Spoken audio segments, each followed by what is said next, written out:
Madame, mademoiselle, monsieur, bienvenue à Metro News. Voici les principaux titres qui seront développés aujourd'hui. La capitale haïtienne a connu ce mercredi une nouvelle journée de tension. Boisvernat, Turgeau, Lalu et leurs environs ont été bloqués par des individus qui protestaient contre l'enlèvement d'un citoyen dont l'identité n'a pas été révélée. L'enquête sur l'assassinat de Maître Dorval progresse. L'annonce en a été faite ce mercredi par la bâtonnière de l'Ordre des avocats de Port-au-Prince, Maître Suzy Legroux. Plus de 600 000 enfants ont déjà reçu leur dose de vaccin entre 2017 et 2020 dans le cadre du programme national de vaccination. C'est ce qu'a révélé le représentant de l'UNICEF en Haïti, Bruno Maes, lors d'une visite ce mardi dans la ville des Cayes.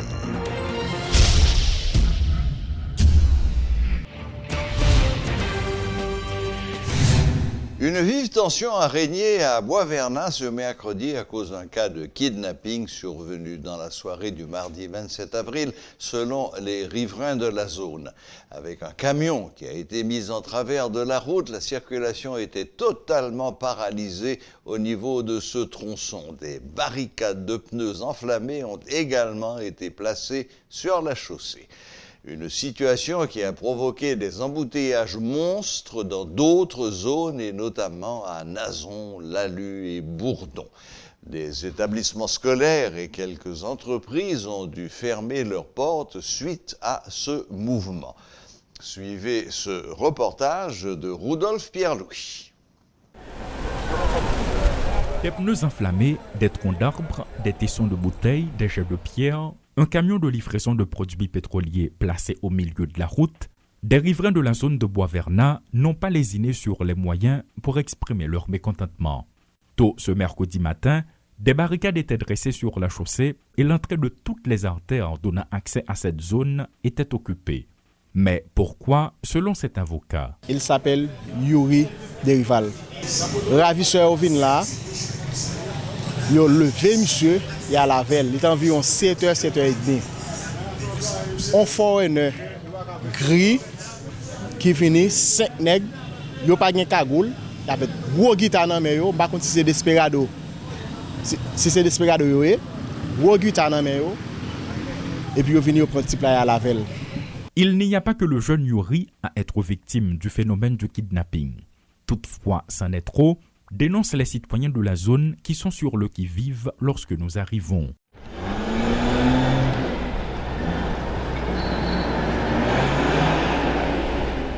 Seuls les piétons circulent, mais pas sans crainte. Les établissements scolaires ont fermé leurs portes et bien d'autres attendent que la situation se soit calmée pour aviser. Et c'est le même scénario du côté des entreprises. Jusqu'à présent, nous pouvons avoir information de monsieur. Nous tous étions en attente. Nous avons fait coup de fil. Au côté, nous avons ramassé tout le téléphone de monsieur dans la zone. Nous avons fait coup de fil pour nous. Est-ce que nous sommes capables de faire contact pour nous côté lié? Jusqu'à présent, nous n'avons aucune information de lui. Des barrages érigés visent également à bloquer le cortège présidentiel, indiquent les interrogés qui n'entendent pas passer par 4 chemins. Des enseignants, des médecins, des étudiants, des professionnels de toutes catégories, chaque citoyen qui vaque à ces activités est une cible potentielle, une proie déjà repérée par d'éventuels ravisseurs. Si les yeux du pouvoir en place sont bandés, voilà un mouvement qui va les ouvrir, explique ce professionnel du droit. Alors, nous, les Haïtiens, nous pas de voter pour ça. Parce que nous faisons remarque, il y a certaines voyoucraties en Haïti, il n'y a pas contre qui ça gagne là, pas contre ça gagne. Le kidnapping est devenu une pratique courante dans la société haïtienne. Chaque jour, des citoyens sont enlevés et chaque jour, de nouvelles rues se bloquent en guise de réaction. Et ce n'est pas sans influence sur la circulation routière, sur les grands axes, comme c'est le cas ce mercredi matin à Lalu, Nazon, Bourdon, Canapé Vert, entre autres. Est-ce que ces mouvements aboutiront à des résultats concrets? La voix autorisée des protestataires répond. Pour moi, le mouvement ça a une réponse. Réponse qui gagne l'or bloqué Boisvernat, Jovenel, pas passer Boisvernat pour la Kaili, pour la palais, parce que parfois là, il est bloqué, c'est c'est Boisvena le descend.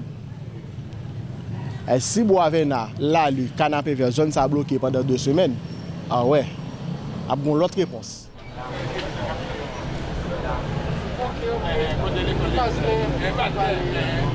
Des personnes kidnappées seraient à l'origine des barricades dressées dans plusieurs zones de la capitale ce mercredi matin, notamment à Boisvena, empêchant ainsi la circulation des véhicules, des motocyclistes entre autres. Il y en a qui en profitent pour faire passer leurs revendications en ce qui concerne le pouvoir en place, en particulier réclamer son départ. Plusieurs versions peuvent expliquer ce mouvement qui jusqu'à présent se déroule sans aucune présence policière. Paul Léel et Rudolf Pierre-Louis pour Télémétropole. Le dossier de Maître Dorval avance. C'est ce qu'a révélé la bâtonnière, Maître Suzy Legros. Lors d'une interview accordée à des journalistes ce mercredi, Maître Legros a fait savoir qu'en dépit du dysfonctionnement de l'appareil judiciaire, le juge en charge du dossier continue de mener son enquête. De plus, environ 3000 signatures ont déjà été recueillies dans le cadre d'une pétition qu'avait lancée le barreau de l'ordre des avocats. Juge parle dans bicentenaire, alors je dis tribunal encore, je dis bicentenaire, local là fermé pratiquement, cabinet d'instruction fermé. Mais ça n'a pas empêché que moi dis que le dossier m'a avancé. Puisque moi gagne juge là, qui connaît lui toujours saisi, il gagne enquête il a mené, il peut ko ban ordonnance pour moi même dossier m'a penché. Elle finit parallèlement nous gagnons et pétition que nous t'ai fait que nous t'ai lancé que nous en arrivé à 3000 signatures et signatures c'est local, international. Donc ça veut dire que nous gagnons l'autre voie qui ouvrit devant avec 3000 signatures. Donc, pour moi-même, dossier m'a penché. M'attend, et puis en droit, nous ne pas jamais presser. Les avocats sont toujours patients. Parce que un dossier qui a commencé aujourd'hui et puis il finit 20 ans après. Okay? Donc, nous sommes patients. Un seul bail qui a mettre fin à dossier, il faut qu'on ne mourir. Et nous ne pas mourir. Parce que justice là, il faut que justice frappe avant de mourir. Donc, il ne pas mourir. Pour dossier à mourir, il faut que tu viennes au premier tiré. Je mettais le long tiroir, j'ai toujours dit que le dossier à long fond tiroir. Et puis, on quitte tout délai au passé. Bon, admettons que le conseil ça, mandat fini, ou l'autre conseil monté. Que l'autre conseil n'a pas avlé, ok? Admettons que l'autre conseil là, il a d'autres objectifs. Que il pas continuer avec bagaille, mouvement d'Orval et journée d'Orval. L'autre conseil là a fait 2 ans. Après ça, bon, l'autre conseil a encore monté. Tout le temps, ça, délai de ça, les prescriptions, pas vraiment arrivé pour le temps fini pour le dossier à mourir. Nous-mêmes, seul souci nous gagnons, c'est prescription pour nous quitter arrivé et puis pour le dossier à fermé. Le dossier à pas qu'à fermer. Parce que non seulement le Conseil de l'ordre, il y a intérêt dans le dossier, il y a la communauté internationale qui a intérêt dans le dossier, elle finit il y a la famille d'Orval qui a intérêt dans le dossier.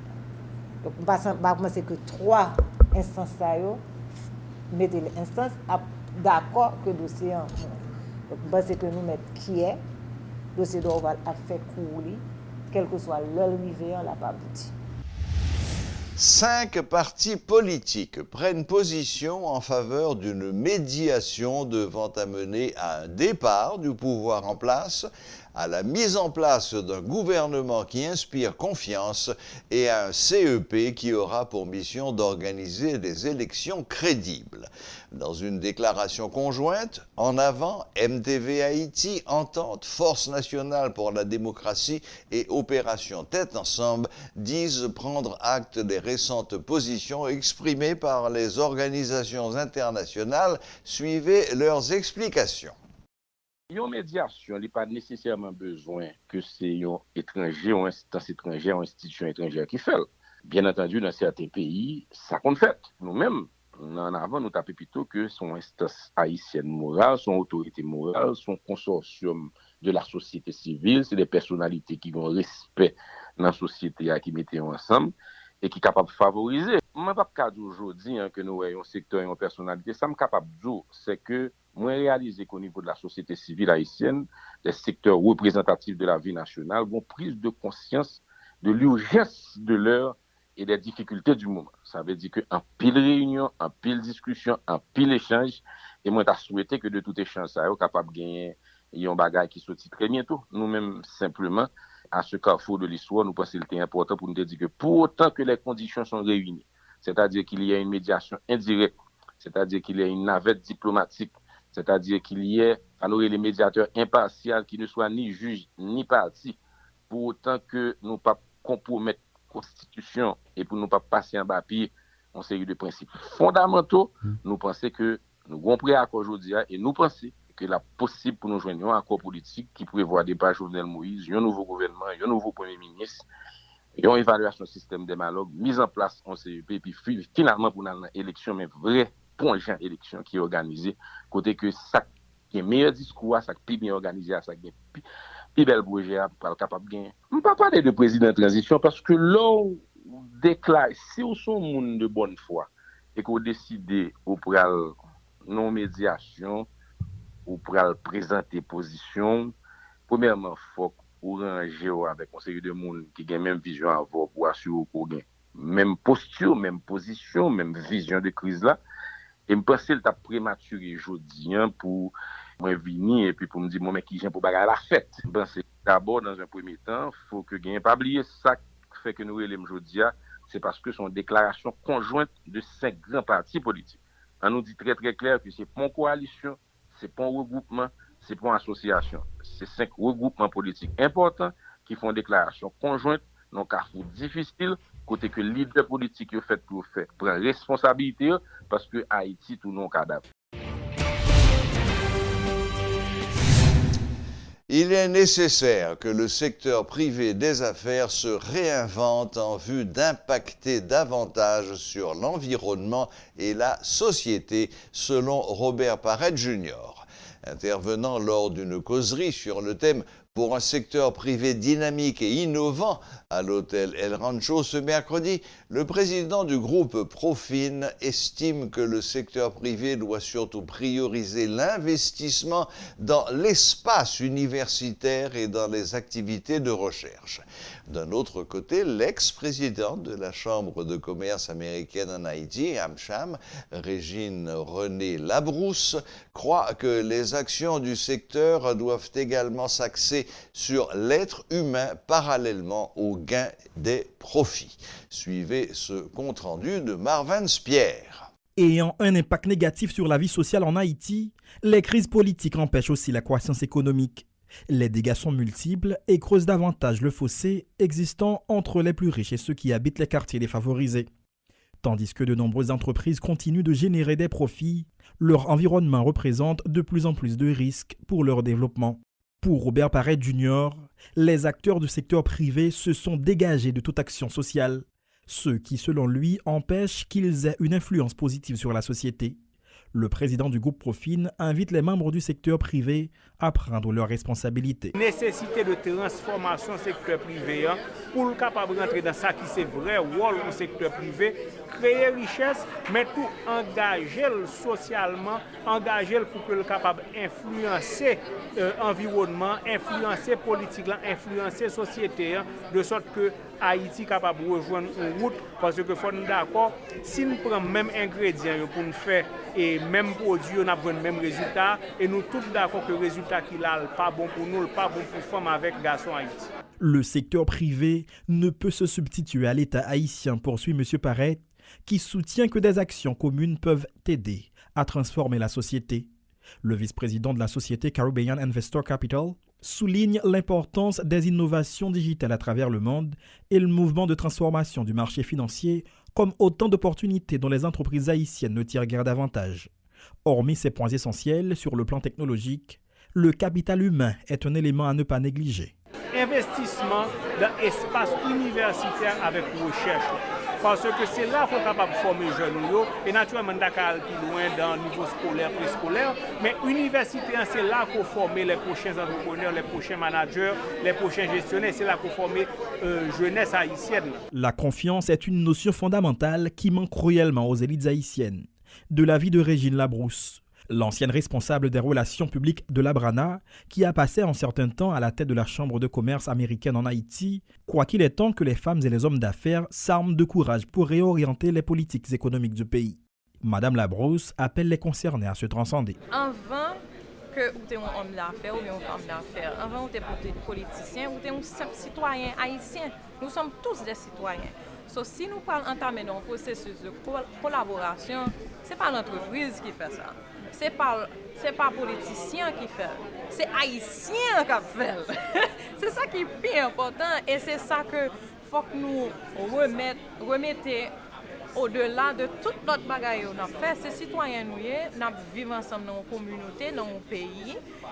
Si nous ne pouvons pas vivre, pour qui ça nous là? Pour moi, il n'est juste pas fait sens. Il faut que nous réfléchissions à tête par nous, pas en termes d'hommes d'affaires, pas en termes de politiciens, mais en tant qu'Haïtiens qui travaillent ensemble pour un meilleur avenir pour le pays. Pour un secteur privé dynamique et innovant, c'est le thème autour duquel les débats se sont déroulés. Dans la salle étaient présents de nombreux patrons d'entreprises ainsi que des économistes. L'Organisation des Nations Unies pour l'enfance, UNICEF, grâce à un financement du Japon, a déjà vacciné plus de 600 000 enfants dans le cadre du programme national de vaccination en Haïti entre 2017 et 2020. Ces chiffres ont été révélés par le représentant de l'UNICEF en Haïti, Bruno Maes, lors d'une visite mardi dans la ville d'Ekai, accompagné de l'ambassadeur du Japon en Haïti, Misuno Mitsuaki. L'UNICEF veut aider à réduire le taux de morbidité et de mortalité infantile en Haïti. On a pu remarquer aujourd'hui que les approches du ministère de la Santé sont très adaptées et appropriées à la situation de près de 70 communes jugées plus vulnérables où le programme national de vaccination doit accélérer et renforcer ses efforts. Alors on parle d'atteindre chaque commune et dans le cadre de cet effort d'atteindre chaque commune, d'atteindre tous les enfants dans chaque commune, la stratégie est de veiller à diminuer le nombre d'enfants qui n'ont reçu aucun vaccin. On n'est pas loin de 10% des enfants en Haïti qui n'ont reçu aucun vaccin. Donc l'objectif est de vraiment diminuer ce pourcentage et d'arriver à 0 enfant qui n'est pas vacciné. Deuxième objectif, c'est de veiller à rattraper tous les enfants qui ne complètent pas leur cahier vaccinal. On remarque que certains parents, certaines mamans ne reviennent pas toujours au centre de santé pour respecter le cahier vaccinal. Et nous avons vu aujourd'hui plusieurs mamans qui étaient effectivement revenues pour compléter le cahier vaccinal et s'assurer que les enfants bénéficient de tous les antigènes pour les prévenir de maladies qui tuent. Dans le premier financement, celui de 3 500 000 $, on avait plus de 870 000 doses de vaccins contre la rougeole qui avaient été achetées et près de 600 000 enfants qui avaient pu bénéficier de la vaccination. Et ce, dans près de 70 communes. Donc c'est un effort qui continue, effectivement, avec le nouveau financement pour lequel près de 270 000 doses, par exemple, de vaccins rougeole viennent d'être commandées pour être livrées au ministère.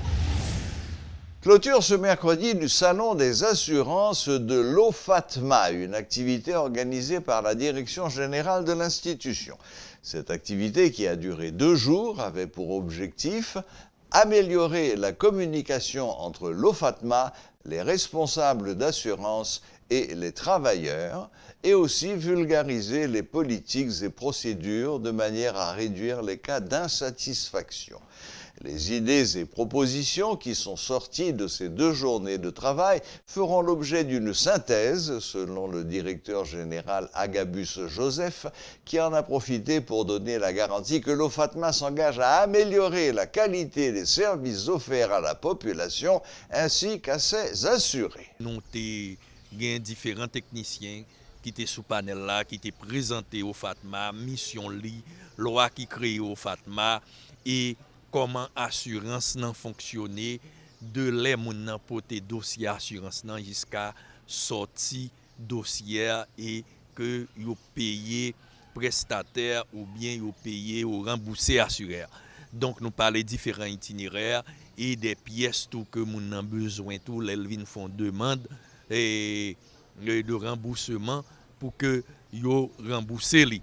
Donc et tu as des questions qui étaient posées de part et d'autre avec différents secteurs et tu as un secteur syndical là qui était là tout qui t'a posé des questions et de là étant au FATMA un document l'a sorti à partir de travail ça pour faire synthèse de 2 journées ça yo pour que nous trouvions une meilleure façon pour que nous délivrer soins de santé et que nous satisfaire assurer au FATMA. Plus de doléances que nous recevrons, nous jugeons bon tout pour nous rapprocher nous plus de assurer de monde qui prend service dans au FATMA pour nous communiquer avec eux plus pour comprendre sa service dans parce que des fois de bonne foi nous n'en cas insatisfait mais il pas comprendre dans quel niveau problème nan. C'est peut-être ça que nous chita avec eux, nous parler avec eux et nous font diagnostic général et un diagnostic spécifique pour que vous compreniez dossier assurance nan, pour que vous bien imbu de lui, pour que les poser en demande, vous capable faire de façon plus claire et que vous capable trouver des solutions appropriées plus rapides. M'kadou c'est plus gros assurance et plus bon assurance dans le pays. Nous tous côtés dans le pays et côté par l'hôpital au FATMA, nous conventionner avec secteur privé, des centres hospitaliers privés, des médecins qui fonctionnent dans le privé pour que yo ba assurer nos soins et en retour nous rembourser. Mais il y a un problème que nous gagnons c'est au niveau de barème nan. Prix qui est pratiqué, il datait de plus de 20 ans, donc il n'y a pas qu'un encore. C'est peut-être ça, nous attendez avec techniciens, ministère des Finances et techniciens au FATMA, nous travaillons pour nous présenter un nouveau barème qui cap Kembe, qui reflète la réalité parce que à cause de cherté de la vie, coût de la vie a augmenté. C'est peut-être ça que nous travaillons pour nous améliorer le barème. Voilà. La boucle est bouclée. Merci de nous rester fidèles et à la prochaine. Même heure, même chaîne.